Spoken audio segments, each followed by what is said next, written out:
రహస్య భారతంలో నా ఆధ్యాత్మిక అన్వేషణ అధ్యాయం 16 శీర్షిక అరుణాచల పర్వతం మీద నా కుటీరం. మన జీవిత వసంతాలలో సువర్ణాక్షరాలతో లిఖించదగిన మధుర క్షణాలు కొన్ని ఉంటాయి. నేను మహర్షి హాలులో ప్రవేశించిన క్షణాలు అటువంటి మధురమైనవే. నేను ప్రవేశించేసరికి మహర్షి తన దివానుపై పరిచిన పులి చర్మం మీద ఎప్పటిలాగే కూర్చొని ఉన్నారు. ఆయన సమీపంలోనే ఉన్న చిన్న బల్ల మీద అగరవత్తులు వెలుగుతూ చక్కని సువాసనను హాలు నిండా వెదజల్లుతున్నాయి. మహర్షి నేను మొదటిసారి ఆయనని కలిసినప్పటిలాగా ధ్యానంలో మునిగి లేరు. నేను వంగి నమస్కరించగానే తనకంతా తెలుసుననే భావం కళ్ళలో ప్రదర్శిస్తూ నన్ను ఆహ్వానిస్తున్నట్లు చిరునవ్వు నవ్వారు. హాలు చాలా వరకు ఖాళీగానే ఉంది. ఆయనకు కొద్ది దూరంలో కొందరు శిష్యులు కూర్చుని ఉన్నారు. వారిలో ఒకరు పంకాన్ని లాగుతున్నారు. మహర్షి వద్ద శిష్యుడిగా చేరదామనే నిశ్చయంతో వచ్చిన నాకు నన్ను శిష్యుడిగా స్వీకరించే విషయంలో ఆయన నిర్ణయం తెలుసుకునే వరకు మనశ్శాంతి ఉండదు. ఆయన నన్ను స్వీకరిస్తారనే నమ్మకం నాకు బాగా ఉంది. ఎందుకంటే నన్ను బొంబాయి నుంచి ఇక్కడికి లాక్కురమ్మనే ఆజ్ఞ ఒక అసామాన్యమైన శక్తి నుంచి వచ్చింది. కొద్దిసేపు సాధారణమైన పలకరింపులు అయ్యాక నేను క్లుప్తంగా సూటిగా ఆయనకి నా కోరిక తెలియపరిచాను. ఆయన సమాధానం ఇవ్వకుండా నా వంకే నవ్వుతూ చూస్తున్నారు. నేను మళ్ళీ దృఢంగా నా కోరికను తెలియజేశాను. మళ్ళీ కాసేపు నిశ్శబ్దం. చివరికి అనువాదకుడి సహాయం లేకుండానే ఆయన ఇంగ్లీష్లో మాట్లాడటం మొదలెట్టారు. గురువులు శిష్యులు అంటూ ఈ మాటలేమిటి? ఈ తేడాలన్నీ కేవలం శిష్యుడి దృష్టిలో మాత్రమే ఉంటాయి. తన నిజతత్వాన్ని తెలుసుకున్న వారికి గురువు శిష్యుడు అనే భేదం ఉండదు. అటువంటి వారు అందరినీ సమానంగానే భావిస్తారు అన్నారు.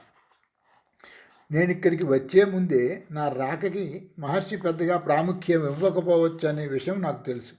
అందుకని నిరాశని వ్యక్తం చేయకుండా నా కోరికని వేరువేరు మాటలలో ఆయనకి తెలియజేశాను. ఆయన మాత్రం తాను అంగీకరిస్తానని చెప్పడానికి ఏ విధమైన అవకాశము ఇవ్వలేదు. కానీ చివరికి ఒక మాట అన్నారు. నీ గురువుని నీలోనే వెతుక్కోవాలి. అంటే నీ ఆధ్యాత్మిక నేనుని కనుక్కోవాలి. స్వయంగా అనుభవించి ఈ దేహాన్ని అంతర్గతంగా ఉన్న నేను ఎలా చూస్తుందో నువ్వు కూడా అలా చూడగలగాలి. ఈ దేహం నీ నిజస్వరూపం కాదని తెలుసుకోవాలి. మహర్షి నా ప్రశ్నకు సూటిగా సమాధానం చెప్పరని, ఆయన ఇచ్చే నిగూఢ సూచనల నుంచి ఆ సమాధానం నేనే గ్రహించాలని నాకు అర్థమైంది. అందుకని ఆ విషయం అంతటితో వదిలేసి నా రాక గురించిన సాధారణ విషయాలు సంభాషించాను. ఆ మధ్యాహ్నం అంతా అక్కడ దీర్ఘకాలం బస ఏర్పాటు చేసుకునే ప్రయత్నంలో గడిచిపోయింది. మర్నాటి నుంచి నాకు అలవాటు లేని కొత్త దినచర్యలో మునిగిపోయాను. రోజులో ఎక్కువ భాగం మహర్షి గారుండే హాలులోనే గడిపేవాడిని. ఆ సమయంలో ఆయన మాటల్లో నుంచి వెలువడే జ్ఞాన సంపదని, నా ప్రశ్నలకి సమాధానంగా ఉపయోగపడే సూచనలని గమనించేవాడిని. రాత్రులు నా కోసం తాత్కాలికంగా నిర్మించిన కుటీరంలో కటిక నేల మీద దుప్పటి పరుచుకుని నిద్రారాహిత్యంలో గడిపేవాడిని. మహర్షి ఆశ్రమం నుంచి సుమారు 300 అడుగుల దూరంలో నిర్మించిన కుటీరపు గోడలు మట్టితోనే కట్టినా పై కప్పు మాత్రం వర్షాకాలపు ప్రభావానికి తట్టుకోవటానికి మంచి పెంకులతో నిర్మించారు. చుట్టూ దట్టంగా పెరిగిన పొదలు మొక్కలు ఉన్నాయి. నిజానికి ఆశ్రమానికి పడమరగా వ్యాపించిన అడవి ఇక్కడి నుంచే మొదలవుతుంది. ఈ ప్రదేశంలో ఎటు చూసినా ప్రకృతి తన నిజస్వరూపం ప్రదర్శిస్తూ మనోహరంగా ఉంటుంది. దగ్గరలోనే సూదులలాగా మొనతేలిన కాండాలతో ముళ్ళజముడు మొక్కలు పుష్కలంగా ఉన్నాయి. వాటిని దాటాక దట్టమైన పొదలతో అడవి ప్రారంభమవుతుంది. ఉత్తరం దిక్కుకు చూస్తే మహోన్నతమైన అరుణాచల పర్వతం ఎర్రని మట్టి గోధుమ రంగు శిలలతో మెరుస్తూ కనువిందు చేస్తున్నది. దక్షిణ దిక్కుగా ఒక పొడవైన కొలను ఉంది. ఆ కొలను ఒడ్డున ఉన్న చెట్ల మీద లెక్కలేనన్ని వానర కుటుంబాలున్నాయి.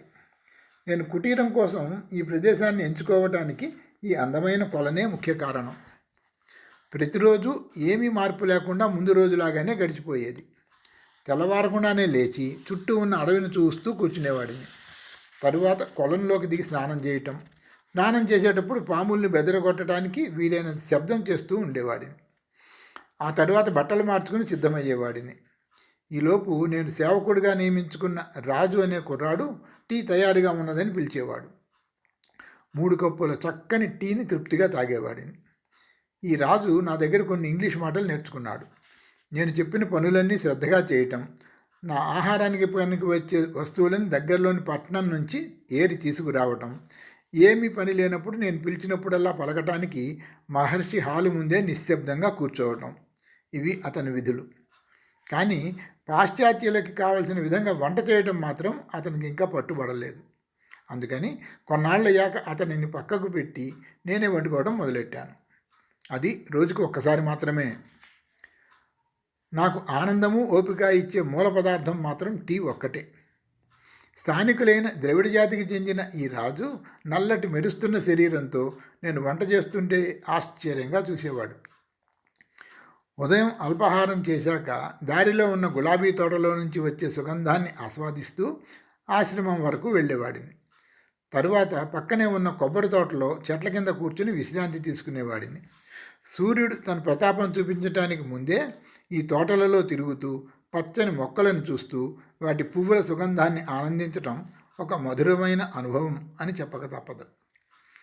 అప్పుడు మహర్షి గారి హాలులో ప్రవేశించి ఆయనకి ప్రణామం చేసి అక్కడే కూర్చునేవాడిని. కాసేపు రాయటమో చదవటమో చేసేవాడిని.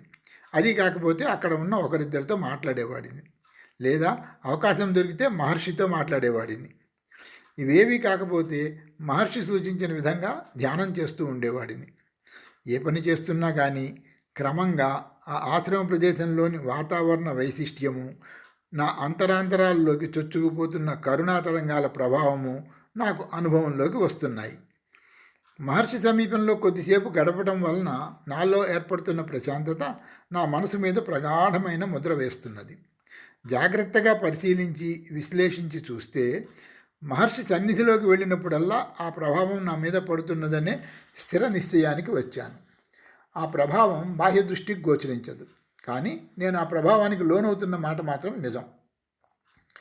11 గంటల సమయాన నా కుటీరానికి తిరిగి వచ్చి మధ్యాహ్న భోజనం అయ్యాక కొద్దిసేపు విశ్రాంతి తీసుకుని మళ్ళీ మహర్షి ఆశ్రమానికి వెళ్ళేవాడిని. ధ్యానము సంభాషణలు కొనసాగిస్తూనే అప్పుడప్పుడు దగ్గరలోని గ్రామీణ ప్రాంతాలు చూడటానికి కానీ, అరుణాచల దేవాలయ నిర్మాణ విశేషాలు మరింత లోతుగా పరిశీలించడానికి కానీ వెళుతూ ఉండేవాడిని. ఒక్కోసారి తన మధ్యాహ్న భోజనమయ్యాక మహర్షి నా కుటీరానికి వచ్చేవారు. అదే అదనని మరిన్ని ప్రశ్నలతో ఆయనను ముంచెత్తేసేవాడిని. ఆయన మాత్రం ఓపికగా భావగర్భితమైన పొడి పొడి మాటలతోనే సమాధానం ముగించేవారు. అటువంటి సందర్భంలో ఒకసారి నేను ఒక కొత్త సమస్య గురించి ఆయనను ప్రశ్నించాను. ఆయన ఏమీ సమాధానం చెప్పలేదు. దట్టమైన అడవులతో నిండిన పర్వతం వైపు నిశ్చలంగా చూస్తూ ఉండిపోయారు. అలా చాలాసేపు గడిచింది. మన కళ్ళకి కనిపించిన అదృశ్య రూపాన్ని ఆయన తన మనోనేత్రాలతో దర్శిస్తున్నారా, లేక తన దృష్టిని ఆంతరంగికంగా మరల్చి ధ్యానంలోకి వెళ్ళారా తెలియటం లేదు. అసలు నేనన్న మాటలు ఆయన విన్నారా అని సందేహం కలుగుతున్నది. ఆయన మౌనాన్ని ఛేదించాలనే కోరిక కూడా నాకు కలగటం లేదు. అయితే ఆ మౌనం ప్రభావం క్రమంగా నన్ను ఆవరించింది. నా హేతువాద దృక్పథానికి అర్థం కాని ఒక శక్తివంతమైన దివ్యానుభవం నన్ను లోపరుచుకుంది. అలా దివ్యానుభవంలో మునిగినప్పుడు నన్ను వేధించే ప్రశ్నలన్నీ నిరంతరాయంగా జరిగే జీవన క్రీడలోని మలుపులేనని, నా ఆలోచన తరంగాలకి అంతు ఉండదని అర్థమైంది. అంతేకాదు, నా అంతరంగంలోనే దాగి ఉన్న నిశ్చయం అనే సముద్రాన్ని కలుక్కోగలిగితే నాకు కావలసిన సత్య జలాలని అనంతంగా ఆస్వాదిస్తూ ఉండవచ్చని తెలిసింది. అందుకని ఈ ప్రశ్నలన్నీ మానేసి నా అంతర్గత ఆధ్యాత్మిక శక్తుల వైపు దృష్టి మళ్లించాలని గ్రహించాను. సుమారు అరగంట సేపు నాకు కలుగుతున్న అనుభవాన్ని గ్రహిస్తూ నేను అలాగే మౌనంగా ఉండిపోయాను. మహర్షి నేనున్నాననే విషయం కూడా మర్చిపోయి అలా దూరంగా దృష్టి నిలిపి ఉండిపోయారు. కానీ అసంకల్పితంగా కలిగిన ఈ దివ్యానుభవం నా ఎదురుగా ఉన్న మహనీయుడి నుంచి వెలువడి నన్ను తాకుతున్న జ్ఞాన తరంగాల ప్రభావమేనన్న సత్యం నాకు బోధపడుతున్నది. ఆయన మరోసారి ఇలా నా కుటీరానికి వచ్చినప్పుడు నేను నిరాశలో మునిగి ఉండటం గమనించారు. నన్ను సాంత్వనపరచడానికి తాను చూపించిన మార్గంలో సాధన చేసేవారు చేరుకునే అద్భుతమైన గమ్యాన్ని గురించి వివరించారు. మధ్యలో ఆపి, స్వామి, మీరు చెప్పే మార్గంలో ప్రయాణించడం నా వంటి బలహీనుడికి సాధ్యమా అని సందేహం కలుగుతున్నది అన్నాను. వైఫల్యం గురించి భయంతోనూ నీ బలహీనతల గురించి ఆలోచిస్తూనూ నీ మార్గాన్ని మరింత కష్టతరం చేసుకుంటున్నావు ప్రశాంతంగా అన్నారు ఆయన. నేను చెప్పే దాంట్లో నిజం ఉంది కదా అని ప్రశ్నించాను. అలా కాదు, తాను స్వాభావికంగా బలహీనుడినని పాపాత్ముడినని ఆలోచించటమే మనిషి చేసే పెద్ద తప్పు. స్వాభావికంగా ప్రతి మనిషి మనసులోనూ బలము దైవత్వము నిండి ఉంటాయి.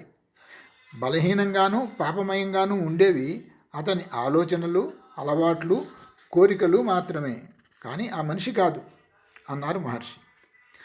ఆయన మాటలు నా మీద దివ్యౌషధంలాగా పనిచేసి నన్ను ఉత్తేజపరిచాయి.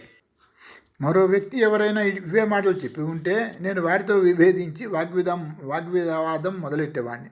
కానీ మహర్షి ఏది చెప్పినా అది ఆయన అంతర్గత అనుభవాల సారమని, వేదాంతులు ప్రదర్శించే వాగాడంబరం కాదని నా మనసు నమ్ముతున్నది. ఇలాగే మరోసారి మేము పాశ్చాత్య దేశాల గురించి మాట్లాడుతున్నప్పుడు నేను అనాలోచితంగా ఇలా అన్నాను. మనోనిశ్చలతకి భంగం కలిగించే ఆకర్షణలు, దృష్టిని ఆకట్టుకుంటూ మనసుకి కలవరం కలిగించే దృశ్యాలు లేని ఈ అరణ్యంలో ఉంటూ ఆధ్యాత్మిక సాధన చేయడం తేలికే కదా అన్నాను. సత్యాన్ని అర్థం చేసుకుని నీ గమ్యం చేరుకున్నాక లండన్లోని ఇంట్లో ఉండటానికి ఈ అరణ్యంలో కుటీరంలో ఉండటానికి తేడా ఏమీ ఉండదు అని స్థిర చిత్తంతో చెప్పాడు ఆయన. మరోసారి భౌతిక విషయాలని అభివృద్ధి చేసుకోవడంలో భారతీయుల నిరాసక్తతని నేను విమర్శించినప్పుడు ఆశ్చర్యకరంగా ఆయన నా విమర్శని సహృదయంతో అంగీకరించారు.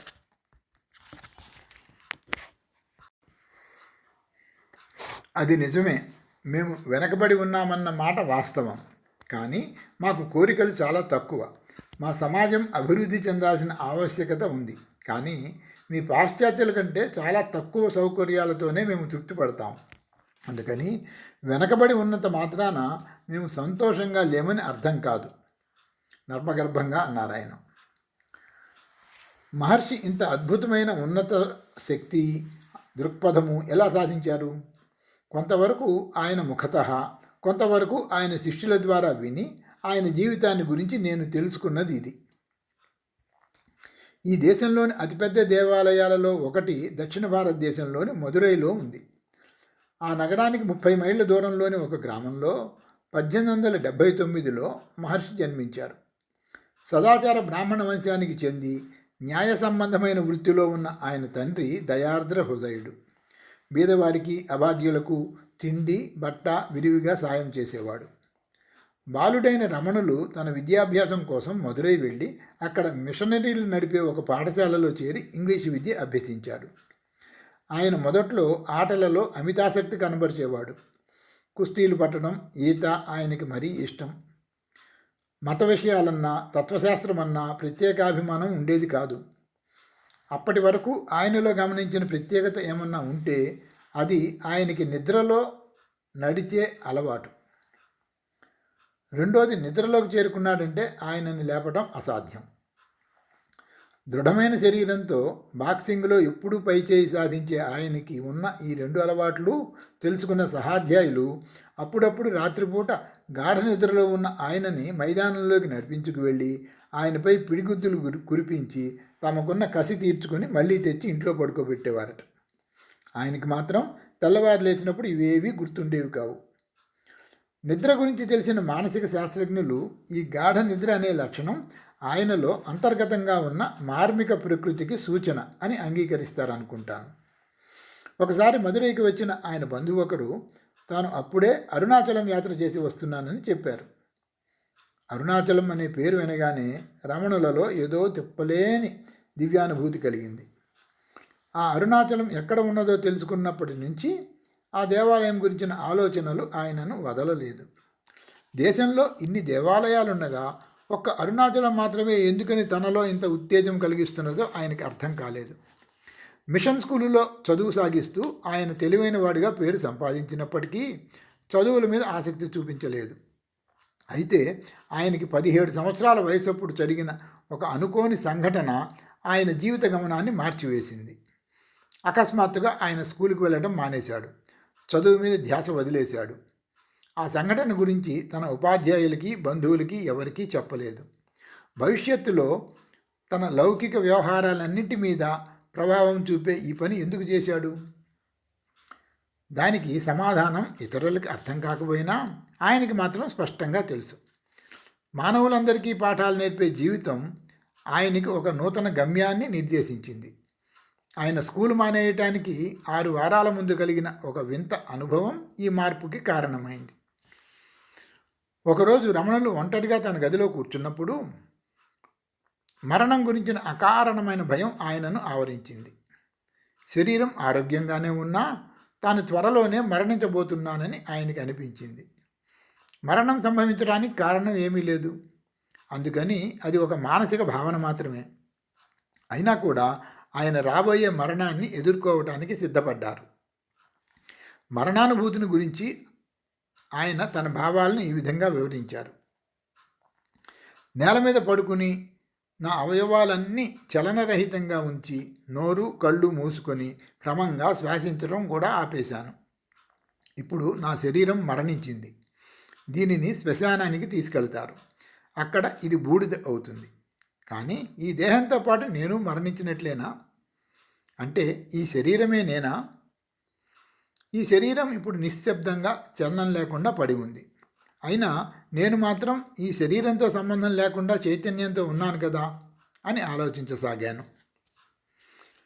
ఆ తర్వాత ఏమి జరిగిందో ఆయన తేలికగానే వివరించినా మనం అర్థం చేసుకోవడం కష్టం. ఆయన గాఢమైన ధ్యానంలోకి వెళ్ళారు. ఆ ధ్యానంలో చైతన్యానికి మూలమైన ఆత్మని దర్శించగలిగారు. ఈ బాహ్య శరీరము, అంతర్గతంగా ఉండే నేను అనే చైతన్యము వేరని, మరణం అనేది శరీరానికే కానీ నేనుకి కాదు అని గ్రహించారు. ఆత్మ అనేది నిజంగానే ఉంటుందని, కానీ తనలోనే అంతర్గతంగా ఉన్న ఆ ఆత్మని తాను ఇన్నాళ్ళు గమనించలేదని తెలుసుకున్నారు. ఈ అద్భుతమైన అనుభవం కలిగాక ఆయనలో ఊహించని మార్పు వచ్చింది. చదువు, ఆటలు, స్నేహితులు అన్నిటి మీద ఆసక్తి నశించింది. ఆయన ధ్యాసంతా ఇప్పుడు అసంకల్పితంగా అనుభవంలోకి వచ్చిన ఆత్మానందం మీద కేంద్రీకృతమైంది. మరణ భయం దూదిలాగా ఎగిరిపోయింది. అప్పుడు అనుభవంలోకి వచ్చిన అంతర్గత ప్రశాంతత, ఆధ్యాత్మిక శక్తి శాశ్వతంగా ఆయన వ్యక్తిత్వంలో ఇమిడిపోయాయి. ఇదివరకు ఇతర బాలుర మాటలకి, చేష్టలకి తీవ్రంగా స్పందించే ఆయన అటువంటి వాటికి ప్రతిస్పందించడం మానేశారు. ఇతరులు తన ఎడల అన్యాయంగా ప్రవర్తించినా పట్టించుకోకుండా ప్రశాంతంగా ఉండే స్థితికి వచ్చారు. తనని నిత్యం వెంటాడుతున్న ఆత్మచైతన్య అనుభవం కోసం వీలైనప్పుడల్లా అందరినీ వదిలి ఏకాంతంగా ధ్యానంలో మునిగిపోయేవారు. ఆయన ప్రవర్తనలోని ఈ మార్పులన్నీ ఆయన అన్నగారు గమనిస్తూనే ఉన్నారు. ఒకరోజు హోంవర్క్ చేయకుండా స్కూలు పుస్తకాలు, కాగితాలు చిందరవందరగా పడేసి ధ్యానంలో మునిగిపోయిన రమణులను చూసి ఆయనకి కోపం వచ్చింది. నీ వంటి వాడికి ఇక్కడ పనేమిటి? యోగిలా ఉండదలుచుకుంటే ఈ చదువులన్నీ ఎందుకు అని తమ్ముడిని గట్టిగా మందలించారు. ఈ మాటలు రమణుల హృదయాన్ని సూటిగా తాకాయి. ఆ మాటలలో ఉన్న నిజాన్ని గ్రహించారు. స్థిరచిత్తంతో ఆలోచించారు. అప్పటికే ఆయన తండ్రి మరణించాడు. బాబాయి సోదరులు తల్లి బాధ్యత తీసుకోగలరు. అందుకని తాను అక్కడే ఉండి సాధించగలిగేదేమీ లేదు. అదే సమయంలో ఆయన మనసులో ఎక్కడో దాగి ఉండి సంవత్సర కాలం నుండి ఆయనను వెంటాడుతున్న అరుణాచలం అనే పేరు స్ఫురణకి వచ్చింది. అసంకల్పితంగా తక్షణమే అరుణాచలం వెళ్ళాలని ఆయన తీర్మానించుకున్నారు. దీనిని వివరిస్తూ ఒకసారి మహర్షి నాతో ఇలా అన్నారు. ఈ ప్రదేశం నన్ను ఆకర్షించింది. నిన్ను బొంబాయి నుంచి ఇక్కడికి ఆకర్షించిన శక్తే నన్ను మదురై నుంచి ఇక్కడికి లాక్కువచ్చింది. వెంటనే తన అంతర్వాణి ప్రబోధంతో యువకుడైన రమణులు ఆధ్యాత్మిక అన్వేషణలో కుటుంబము, స్నేహితులు, స్కూలు, చదువు అన్నీ వదిలేసి అరుణాచలం దారి పట్టారు. వెళ్లే ముందు ఆయన తమిళంలో రాసిన చిన్న ఉత్తరం ఇప్పటికీ ఆశ్రమంలో భద్రంగా ఉంది. నా తండ్రి ఆదేశానుసారం ఆయనని వెతుక్కుంటూ వెళుతున్నాను. ఒక మంచి లక్ష్యంతో చేస్తున్న ప్రయత్నం ఇది. దీని జాడ తెలుసుకోవటానికి ఏ విధమైన ఖర్చు చేయనక్కరలేదు. దీనికోసం ఎవరూ దుఃఖించవద్దు అని.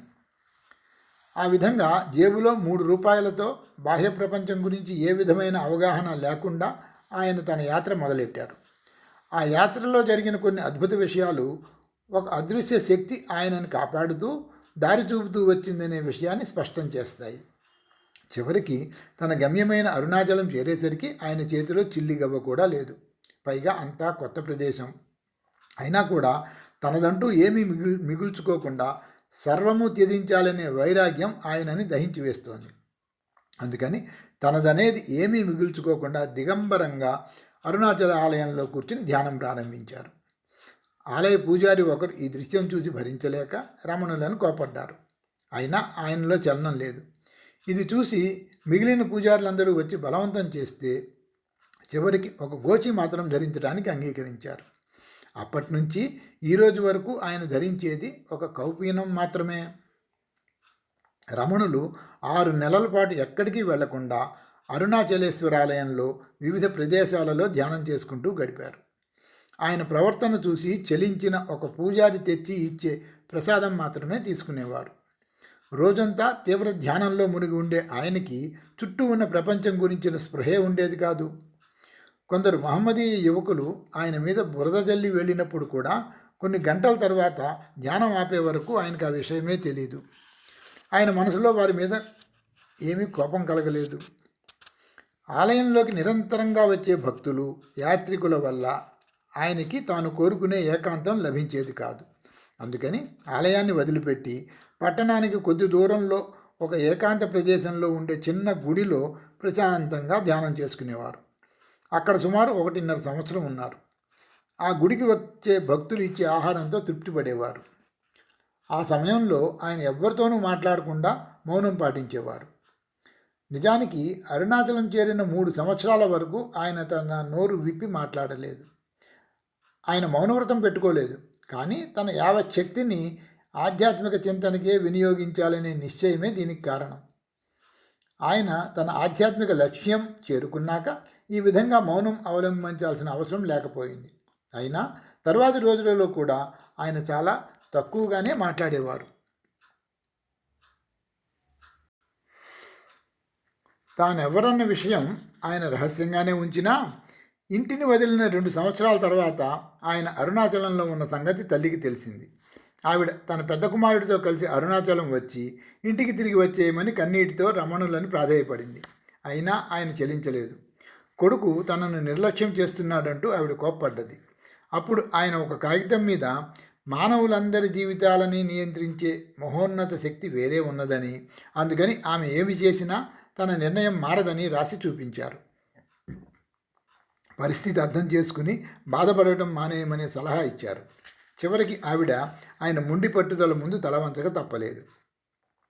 ఈ సంఘటనతో ప్రచారం లభించి తనని చూడటానికి సందర్శకులు రావడం ప్రారంభించడంతో వారి నుంచి తప్పించుకోవటానికి ఆయన అరుణాచలం మీద ఉన్న ఒక కొండ గుహని తన నివాసంగా చేసుకున్నారు. ఆ గుహలోనే ఆయన చాలా సంవత్సరాలు ఉన్నారు. అరుణాచల పర్వతం మీద ఇంకా అనేక గుహలు ఉండేవి. అక్కడి గుహలలో ఇతర యోగులు, మహనీయులు ఉండేవారు. రమణులు ఉండే గుహలోనే మరో గొప్ప యోగి సమాధి కూడా ఉన్నది. సాధారణంగా హిందువులలో మరణించిన వారి శరీరాలను దహనం చేస్తారు. కానీ యోగ విద్యలో ఉన్నత స్థాయిని సాధించిన యోగులు కొన్ని వేల సంవత్సరాల వరకు కూడా ప్రాణశక్తిని నిలిపి ఉంచే అవకాశం ఉంది కాబట్టి వారి శరీరాలు శిథిలం చెందవు. అందుకని యోగుల విషయంలో దహనం నిషేధం. యోగులు మరణించినప్పుడు వారి శరీరాలకి స్నానం చేయించి లేపనాలు పూసి సమాధి భంగిమలోనే వారిని భూమిలో పూడ్చిపెడతారు. అటువంటి సమాధి ప్రదేశాలు కాలక్రమంలో యాత్రా ప్రదేశాలుగా మారతాయి. ఇలా యోగుల శరీరాలని దహనం చేయకుండా ఖననం చేయడానికి చెప్పే మరో కారణం, ఈ యోగులు తమ జీవితకాలంలోనే పవిత్రులైనారు కాబట్టి వారి శరీరాలని మిగతా వారిలాగే అగ్నితో పవిత్రం చేయాల్సిన అవసరం లేదు అనే ఉద్దేశ్యం. యోగులకి, మహనీయులకి గుహలు, అరణ్యాలు అభిమాన ప్రాంతాలుగా ఉండటం ఆశ్చర్యం కలిగిస్తుంది. ప్రాచీనులు గుహలలో దేవతలు ఉంటారని నమ్మేవారు. పార్సీ మత ప్రవక్త జొరాస్టరు ఒక గుహలోనే తన ధ్యాన సాధన చేసేవారు. మహమ్మద్ ప్రవక్తకు కూడా కొండ గుహలోనే దివ్యానుభవాలు కలిగాయి. భారతీయ యోగులు కూడా వాతావరణంలోని మార్పులని, ఉష్ణోగ్రతలలోని మార్పులని తట్టుకోవటానికి అనువుగా ఉంటుందని తమ ధ్యానానికి గుహా ప్రదేశాలనే ఎంచుకునేవారు. అంతేకాదు గుహలలో వెలుతురు, శబ్దాలు బాగా తక్కువగా ఉండి ధ్యానానికి అనుకూలిస్తాయి. గుహల వంటి నిశ్చల ప్రదేశాలలో శ్వాసించడం వల్ల ఆకలి మందగించి శరీర పోషణ సులభమవుతుందని కూడా ఒక అభిప్రాయం ఉంది. ఇవన్నీ కాక రమణులని అరుణాచల పర్వతం వైపు ఆకర్షించిన విషయం అక్కడ అందమైన ప్రకృతి. ఆ గుహ పక్కనున్న పెద్ద శిల మీదకెక్కి చూస్తే కిందగా తిరువణ్ణామలై పట్టణము, ఆ పట్టణానికి కేంద్ర స్థానంగా అందంగా కనిపించే మహోన్నతమైన అరుణాచల దేవాలయము కనిపిస్తాయి. ఇంకా దూరంగా అందమైన కొండల వరస ఈ మనోహర దృశ్యానికి సహజమైన నేపథ్యంగా అమరి ఆ దృశ్యం మరింత శోభాయమానమవుతుంది. అంధకారమయమైన ఈ గుహలో రమణులు తీవ్రమైన ధ్యానంలోనూ నిశ్చలమైన సమాధి స్థితిలోనూ ఎన్నో సంవత్సరాలు గడిపారు. నిజం చెప్పాలంటే ఆయన సంప్రదాయ చట్రంలో ఇమిడే యోగి కాదు. ఎందుకంటే ఆయన ఏ యోగ పద్ధతికి చెందినవారు కాదు. అలాగే ఏ గురువు వద్ద యోగం అభ్యసించలేదు. ఆయన చేసినదల్లా అంతర్గత సూచనల ప్రకారం తనని తాను అన్వేషించటం. దీనికి ఆయనలోని దైవశక్తే ప్రేరణనిచ్చింది. 1905 ప్రాంతంలో ప్లేగు వ్యాధి ప్రబలింది. దారుణమైన ఆ వ్యాధికి భయపడి పట్టణంలోని ప్రజలందరూ తలో దిక్కుకు పారిపోయారు. దగ్గరలోని అడవిలో ఉండే పులులు, చిరుతలు వచ్చి నిర్మానుష్యమైన ఈ పట్టణ వీధులలో తిరుగుతుండేవి. అడవి నుంచి పట్టణంలోకి వచ్చే దారిలో ఉన్న అరుణాచల పర్వత ప్రాంతంలో ఎన్నోసార్లు ఈ క్రూర జంతువులు వచ్చినా కూడా రమణులు ఆ పర్వత ప్రాంతాన్ని వదిలి వెళ్ళటానికి అంగీకరించలేదు. ఎప్పట్లాగానే గుహలో ఉండి తన ధ్యానం కొనసాగించారు. కొంతకాలానికి రమణుల వద్దకు ఒక శిష్యుడు వచ్చి చేరాడు. ఆయనకి సేవ చేస్తూ సహకారం అందిస్తూ తను కూడా ఆ గుహలోనే ఉండేవాడు. ఆ శిష్యుడు మరణించాడు. కానీ ఆయన చెప్పిన ఒక కథనం మిగిలిన శిష్యులు ఇప్పటికీ గుర్తు చేసుకుంటారు. ప్రతిరోజు రాత్రిపూట ఒక పెద్ద పులి గుహలో ఉన్న రమణుల వద్దకు వచ్చి ఆయన చేతిని నాకుతూ ఉండేదట. ఆయన కూడా దాని శరీరం నిమురుతూ సాంత్వనపరిచేవారట. ఆ విధంగా రాత్రంతా మహర్షి వద్ద గడిపి ఆ పెద్ద పులి సూర్యోదయ సమయంలో వెళ్ళిపోయేదట. అడవులలోనూ కొండల మీద విరివిగా ఉండే సింహాలు, పులులు, పాములు, ఇతర క్రూరమృగాలు యోగ సాధన ద్వారా శక్తులు సాధించిన యోగులకి ఏ హాని తలపెట్టమని భారతదేశంలో ప్రచారంలో ఉన్న నమ్మకాన్ని ఈ కథనం బలపరుస్తున్నది. ఒకసారి రమణులు మధ్యాహ్నం పూట గుహ ముందు కూర్చుని ఉన్నప్పుడు ఒక పెద్ద తాచుపాము ఆయన దగ్గరకు వచ్చి పడగెత్తి ఆయన వంకే చూస్తూ ఉన్నదట. ఆయన ఏమాత్రం చలించలేదు. అలా ఒకరి కళ్ళల్లోకి మరొకరు చూసుకుంటూ మహర్షి, ఆ సర్పము స్థిరంగా ఉన్నారు. అలా కొన్ని నిమిషాలు గడిచాక కాటు వేసేటంత దగ్గరలోనే ఉన్నా ఆ పాము ఏమీ చేయకుండా మెల్లిగా తలదించుకొని వెళ్ళిపోయిందట. ఎడతగని ధ్యానంతోనూ ఏకాంత సాధనతోనూ తనని తాను అన్వేషించుకునే ప్రయత్నంలో సాఫల్యం సాధించడంతో ఈ యువయోగి జీవితంలోని ఒక ముఖ్యమైన ఘట్టం పరిసమాప్తమైంది. ఆత్మజ్ఞానం సిద్ధించాక ఆయన ఇంకా ఏకాంతంగా ఉండవలసిన అవసరం తీరిపోయింది. అయినా ఆయన ఆ గుహలోనే ఉండేవారు. ఆ సమయంలో గణపతి శాస్త్రి అనే ప్రసిద్ధ విద్వాంసుడు వచ్చి రమణులని సామాజిక జీవితం వైపు మరల్చారు. ఆ విద్వాంసుడు ధ్యానం చేసుకోవడానికి అరుణాచల దేవాలయ ప్రాంతానికి వచ్చారు. కొండ మీద ఒక యువ యోగి ఉన్నాడని విని ఉత్సుకతతో ఆయనను కలవటానికి వెళ్ళాడు. గణపతి శాస్త్రి వెళ్ళే సమయానికి ఆ యువయోగి సూర్యుడి వంక స్థిరంగా చూస్తూ గుహ ముందు కూర్చుని ఉన్నారట. సాయం సమయాలలో కొన్ని గంటల పాటు అలా సూర్యుడి కేసు చూస్తూ కూర్చోవడం రమణులకు అలవాటే. భారతదేశంలో మధ్యాహ్న సమయంలో సూర్యకిరణాల ప్రతాపాన్ని చవిచూడటం పాశ్చాత్యులకి ఇదివరకు ఎన్నడూ చూడని ఒక కొత్త అనుభవం అనే చెప్పాలి. ఒకసారి నేను కొండ మీదకి ఎక్కి మధ్యాహ్న సమయంలో కొండ మీద ఏ విధమైన నీడ దొరకక ఎర్రటి ఎండలో కొండ దిగి వచ్చి తలదిమ్మెక్కి కళ్ళు బైర్లు గమ్మి తాగిన వాడిలాగా పడిపోయాను. దీనిని బట్టి తల ఎత్తి ఉంచి స్థిరంగా సూర్యుడి మీదే దృష్టి నిలిపి గంటల కొద్దీ గడపడం ఎంత కష్టసాధ్యమో ఊహించవచ్చు. ఈ గణపతి పండితుడు 12 సంవత్సరాల పాటు సంస్కృత గ్రంథాలన్నీ క్షుణ్ణంగా చదివి ఆత్మజ్ఞానం కోసం తపస్సు కూడా చేశాడు. కానీ ఆయన మనసులోని సందేహాలకి సమాధానాలు దొరకలేదు. ఆయన రమణులను చూడగానే ఒక ప్రశ్న అడిగాడు. 15 నిమిషాల నిశ్శబ్దం తర్వాత రమణులు చెప్పిన సమాధానం విని ఆయన జ్ఞానానికి అబ్బురపడ్డాడు. తరువాత మరిన్ని ప్రశ్నలు అడిగాడు. రమణులు ఇచ్చిన సమాధానాలతో తనని సంవత్సరాల తరబడి వేధిస్తున్న సందేహాలన్నీ తొలగిపోవడం గమనించాడు. వెంటనే రమణులకి సాష్టాంగ ప్రణామం చేసి ఆయన శిష్యుడయ్యాడు. గణపతి శాస్త్రికి దగ్గరలోనే ఉన్న వెల్లూర్ అనే పట్టణంలో చెప్పుకోదగ్గ సంఖ్యలో శిష్యులు ఉండేవారు. వాళ్ళందరినీ పిలిచి తనకి ఒక మహర్షి దర్శన భాగ్యం లభించిందని, ఆయన నిజంగానే ఉన్నత శ్రేణికి చెందిన మహానుభావుడని, కొత్తగా ఉన్న ఆయన ఆలోచనలు తాను ఇదివరకు మధించిన గ్రంథాలలో ఎక్కడా కనపడలేదని వివరించి చెప్పాడు. అప్పటి నుంచి ఆ యువయోగిని అందరూ మహర్షి అని పిలవడం ప్రారంభించారు. సామాన్య జనులైతే ఆయనను దైవంగానే ఆరాధించేవారు. కానీ మహర్షి ఈ విధమైన భక్తి ప్రకటనని తీవ్రంగా నిరసించేవారు. అయితే అంతర్గత సంభాషణలలో ఆయన అనుచరులు, ఈ ప్రాంతంలోని ఇతరులు ఆయనని దైవస్వరూపుడిగానే భావించి గౌరవించేవారు. రమణుల శిష్యులు ఒక బృందంగా ఏర్పడి కొండచర్య మీద ఒకచోట ఆశ్రమం నిర్మించి గుహ వదిలి వచ్చి తమతో పాటు ఆశ్రమంలో ఉండటానికి ఆయనను ఒప్పించారు. ఆయన తల్లి అప్పుడప్పుడు ఆశ్రమానికి వచ్చి వెళుతూ ఉండేది. తన పెద్ద కుమారుడు, దగ్గరి బంధువులు మరణించాక ఆవిడ వచ్చి ఆశ్రమంలో స్థిర నివాసం ఏర్పరచుకోవడానికి తన కుమారుడి అనుమతి కోరింది. ఆయన దానికి అంగీకరించారు. తన జీవితంలోని చివరి 6 సంవత్సరాలు ఆవిడ ఆశ్రమంలోనే ఉండి తన కుమారుడికి శిష్యురాలిగా మారింది. ఆశ్రమంలోనే ఉంటున్నందుకు తన వంతు సేవగా వంట పనిలో సహాయం చేసేది. ఆవిడ మరణించిన తర్వాత ఆవిడ అస్థికలు పర్వతం మొదట్లో ఒకచోట పాతిపెట్టారు. మహర్షి శిష్యులు కొందరు అక్కడ ఒక చిన్న ఆలయం నిర్మించారు. ఒక మహాయోగిని ప్రపంచానికి అందించిన ఆవిడ జ్ఞాపకార్థం అక్కడ ఒక సమాధి నిర్మించి ఆవిడ ఆత్మశాంతికి అక్కడ నిత్యము వెలుగుతూ ఉండే ఒక జ్యోతిని అమర్చారు. సుగంధాలు వెదజల్లే మల్లె, బంతి పూలు ఆ సమాధిపై ఎప్పుడూ జల్లుతుంటారు. కాలక్రమేణా ఆయన పేరు చుట్టుపక్కల వ్యాపించింది. అరుణాచల దేవాలయానికి వచ్చే యాత్రికులు కొండమీది ఆశ్రమంలో ఉన్న మహర్షిని కూడా దర్శించి వెళ్ళటం ప్రారంభమైంది. ఈ మధ్యనే ఎందరో శిష్యులు కోరిన మీదట కొండ కింది భాగంలో తనకి, తన శిష్యులకి నివాసం కోసం కట్టిన పెద్ద హాలులోకి మారటానికి ఆయన అంగీకరించారు. ఆహారం తప్ప ఆయన మరేది ఇతరుల నుంచి ఆశించలేదు. ధనమైతే తాకడానికి కూడా ఆయన అంగీకరించరు. ఆయనకి వచ్చినవన్నీ కూడా శిష్యులు తమంత తాము సమర్పించినవే. ప్రారంభ దినాలలో ఆధ్యాత్మిక శక్తుల సాధనలో మునిగిపోయి మౌనం వహించి ఏకాంతంగా ధ్యానం చేసుకునే రోజుల్లో మాత్రం ఆకలి వేసినప్పుడు తన గుహని వదిలి భిక్షాపాత్రను చేతపట్టి దగ్గరలోని జనావాసాలకు వెళ్ళటానికి ఆయన సందేహించలేదు. ఆ సమయంలో ఒక వృద్ధ స్త్రీ ఆయన గురించి శ్రద్ధ తీసుకుని ప్రతిరోజు ఆహారం పెట్టేది.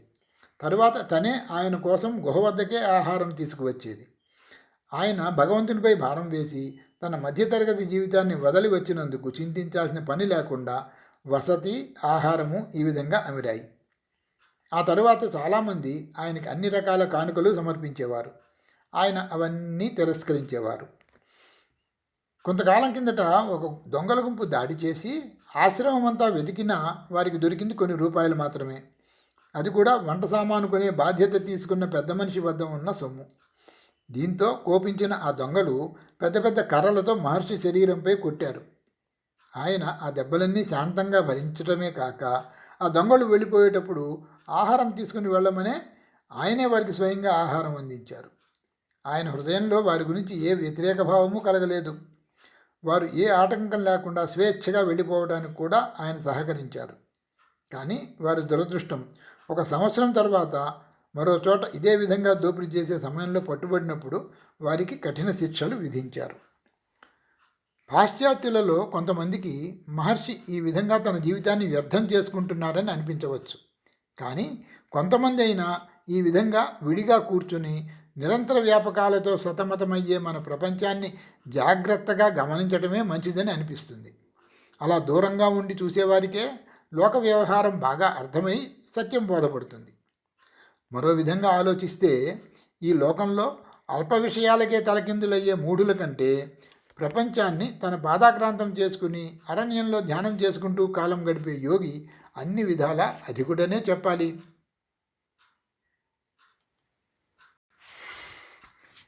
రోజులు గడుస్తున్న కొద్దీ మహర్షి గొప్పతనం నాకు విశదమవుతున్నది. మహర్షి ఆశ్రమం ముందు నుంచి రోజు అనేక రకాల వ్యక్తులు వెళ్తుంటారు. ఒకరోజు ఒక రైతు మహర్షి ఉండే హాలులో ప్రవేశించి ఆయన పాదాల వద్ద కూర్చుని తన తీవ్ర వేదనని, బాధని వెళ్ళబోసుకున్నాడు.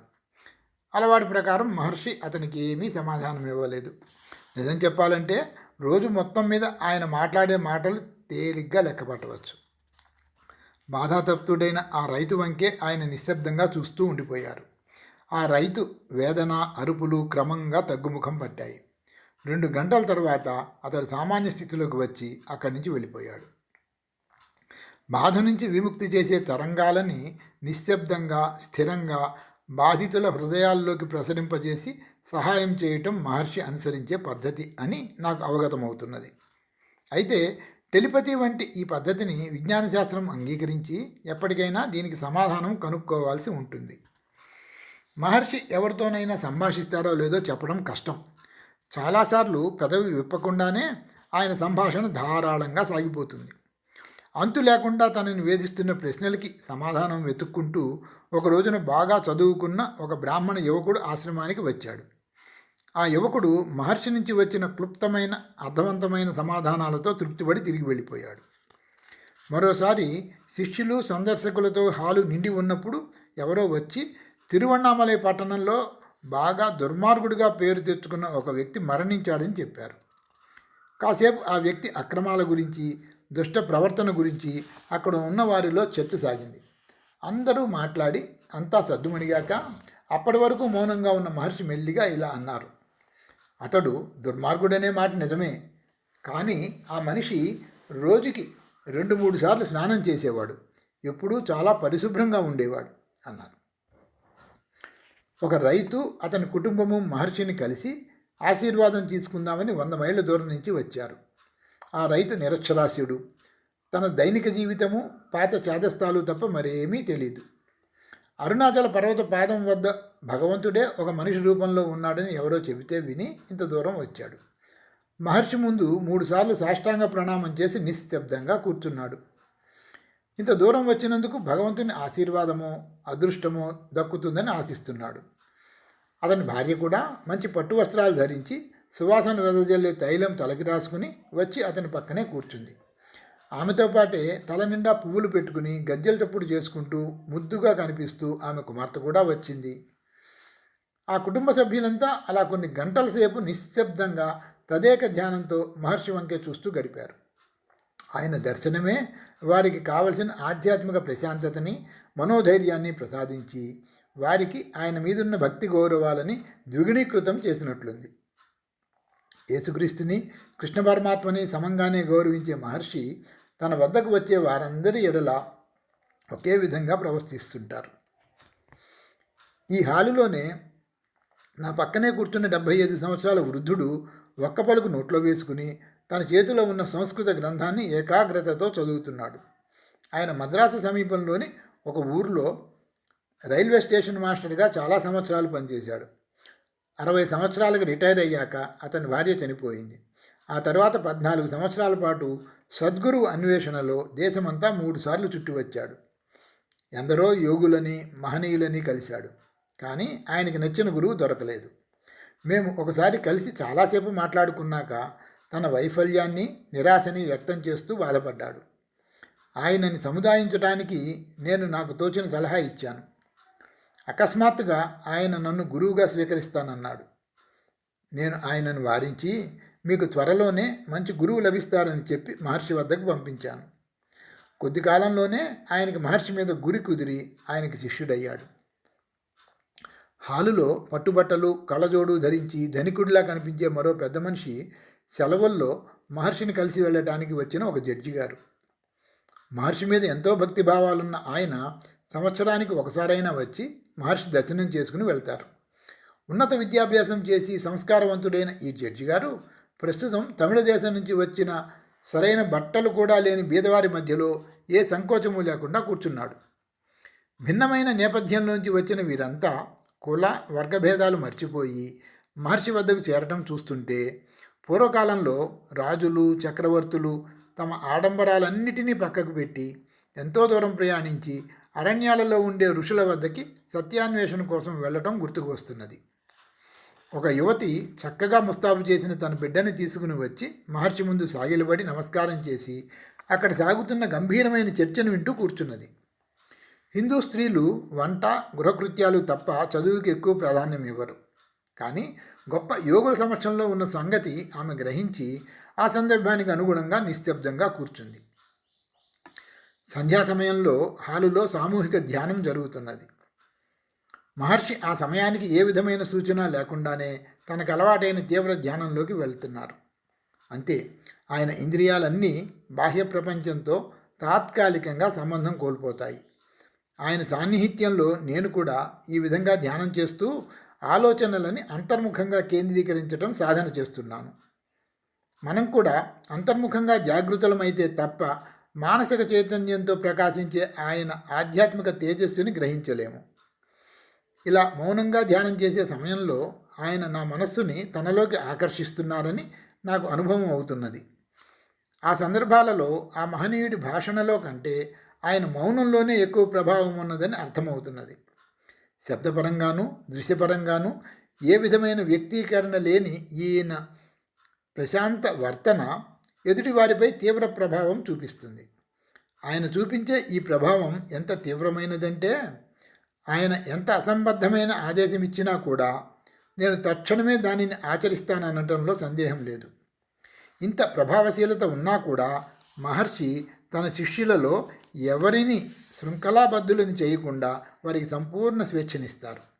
ఈ విషయంలో నేను భారతదేశంలో కలిసిన అనేక ఇతర యోగుల కంటే ఈయన భిన్నంగా వ్యవహరిస్తారు. నేను మొదటిసారి ఆయనను కలిసినప్పుడు ఆయన అస్పష్టంగా సూచించిన పద్ధతిలో ధ్యాన సాధన చేయడం క్రమంగా నాకు అభ్యాసంలోకి వచ్చింది. ఈ ధ్యానానికి మూలం నేను ఎవరు అనే ప్రశ్న. నేను అనేది కేవలం రక్తమాంసాలు ఎముకలతో నిండిన ఈ దేహం మాత్రమేనా? నేను అంటే ఇతరుల నుంచి నన్ను వేరు చేసి చూపించే నా మనస్సు, ఆలోచనలు, భావాలునా? ఈ ప్రశ్నలన్నిటికీ సహజంగానే ఏమీ తెలియకుండా అవును అని సమాధానమిస్తాము. కానీ ఈ ప్రశ్నలకి అవును అనే సమాధానమే సరైనదనే నిర్ణయాన్ని అంగీకరించనక్కర్లేదని మహర్షి నాకు సూచించారు. అంతేగాని ఒక గురువుగా నాకు దాని సమాధానం వివరించి చెప్పలేదు. ఆయన సూచనలలోని సారం ఏమిటంటే, నేను ఎవరు అనే అన్వేషణ నిరంతరంగా కొనసాగించు. నీ వ్యక్తిత్వాన్ని పూర్తిగా శోధించు. ఈ నేను అనే భావం ఎక్కడ ప్రారంభమవుతున్నదో తెలుసుకోవడానికి ప్రయత్నించు. ధ్యాన సాధన చేస్తూ ఉండు. నీ ఆలోచనలన్నీ అంతర్ముఖం చెయ్యి. అలా చేస్తుంటే ఏదో ఒకరోజు నీ ఆలోచన తరంగాలు నెమ్మదించి ఒక ఆంతరంగిక జ్ఞానం గోచరిస్తుంది. అప్పుడు నీ ఆలోచనలని పూర్తిగా ఆపేసి ఆ ఆంతరంగిక జ్ఞానాన్ని అనుసరించు. అప్పుడు నీ లక్ష్యం సిద్ధిస్తుంది. ఈ సూచనల ప్రకారం ప్రతిరోజు నా ఆలోచనలని నియంత్రించడం సాధన చేస్తున్నాను. కష్టతరంగానే ఉన్నా ఈ విధంగా సాధన చేస్తూ క్రమంగా మనస్సుని అంతర్ముఖం చేస్తూ వచ్చాను. మహర్షి సాన్నిధ్యంలో లభించే అదృశ్య సహకారం వల్ల రోజురోజుకి సాధనలోని క్లిష్టత తగ్గి దాని సత్ప్రభావం నాకు అనుభవంలోకి వస్తున్నది. సాధన అనే నిరంతర కృషి వల్ల లక్ష్యం చేరగలననే ఆశ, నమ్మకము బలపడుతున్నాయి. ఒక్కొక్కప్పుడు సాధన ముందుకు సాగినప్పుడు మనస్సుని ఆవరించి ఉండే ఈ సహజ జ్ఞానం లోతుల్లోకి మరింతగా చొచ్చుకుపోవటానికి మహర్షి అదృశ్య హస్తం నాకు సహకరిస్తున్నదని నాకు స్పష్టంగా తెలుస్తున్నది. ప్రతిరోజు సూర్యాస్తమయం అయ్యాక ఆయన శిష్యులు, సందర్శకులు హాలు ఖాళీ చేసి భోజనశాలలోకి వెళతారు. ఆశ్రమంలో ఆహారం సరిపడదు కాబట్టి నేను మాత్రం వారందరూ తిరిగి వచ్చే వరకు ఒక్కడినే హాలులో కూర్చునేవాడిని. ఆశ్రమంలో లభించే ఆహార పదార్థాలలో పెరుగు ఒక్కటే నేను ఇష్టంగా తీసుకునేవాడిని. నా ఇష్టం గమనించిన మహర్షి వంటవాళ్లతో చెప్పి రాత్రిపూట నాకు పెరుగు ఎక్కువగా అందేటట్లు చూసేవారు. భోజనాలు ముగించి హాలులోకి వచ్చిన అరగంట తర్వాత ఆశ్రమవాసులు, సందర్శకులలో మిగిలిన మరికొందరు దుప్పట్లు పరుచుకొని హాలులో నేల మీదే నిద్రపోయేవారు. మహర్షి కూడా దివాని మీదే నిద్రలోకి జారుకునేవారు. అయితే దానికంటే ముందు ఆయన సహాయకుడు ఒకరు ఆయన శరీరమంతా తైలంతో మర్దించేవారు. ఆ తర్వాత నేను ఒక లాంతరు తీసుకుని నా కుటీరానికి వెళ్ళేవాడిని. దారంతా మినుగురు పురుగులు పూలని, మొక్కల్ని ఆశ్రయించి తిరుగుతూ ఉండేవి. ఒకసారి నేను బాగా ఆలస్యంగా నా కుటీరానికి వెళుతుంటే అర్ధరాత్రి సమయంలో ఈ మినుగురులు తాము వెదజల్లే కాంతిని ఆపివేయటం గమనించి ఆశ్చర్యపోయాను. ఆ రాత్రి సమయాలలో పాముల నుంచి, తేళ్ల నుంచి తప్పించుకోవడానికి దారంతా జాగ్రత్తగా చూసుకుంటూ వెళ్లాల్సి వచ్చేది. ఒక్కోసారి తీవ్రంగా ధ్యానం చేసినప్పుడు ఆ ధ్యానం ఆపడానికి మనసొప్పేది కాదు. అటువంటి సమయాలలో కుటీరం వరకు ఉన్న కాస్త దూరం చీకటిలోనే నడిచి వెళ్ళేవాడిని. కుటీరం చేరాక జంతువులు రాకుండా తలుపు గట్టిగా వేసి కిటికీలో నుంచి తాడి చెట్ల మీదుగా కనిపిస్తున్న చంద్రుడిని వెన్నెలని చూస్తూ నేను నిద్రకు ఉపక్రమించేవాడిని.